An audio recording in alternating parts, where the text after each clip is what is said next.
The common practice of introducing oneself often leads to disengagement among audiences. To counteract this trend, speakers are encouraged to focus on capturing their audience's interest right from the outset. In a similar vein, networking strategies echo the dynamics of speech introductions. By establishing connections through shared acquaintances, individuals can significantly enhance engagement in both personal interactions and presentations. Furthermore, asking relevant questions can effectively frame the challenges faced by the audience. This approach fosters a more interactive and relatable speech environment, encouraging deeper engagement from listeners. Consider the immense energy emitted by the sun, which far exceeds human energy consumption.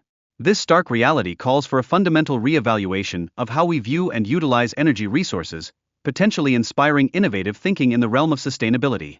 Effective storytelling hinges on the ability to capture attention, much like how children become engrossed in tales. This technique has the power to transform a monotonous presentation into a captivating experience for adult audiences. Connecting personal narratives to broader themes allows speakers to truly resonate with their audience. By understanding the significance of quality of life, we can facilitate more meaningful discussions and interactions.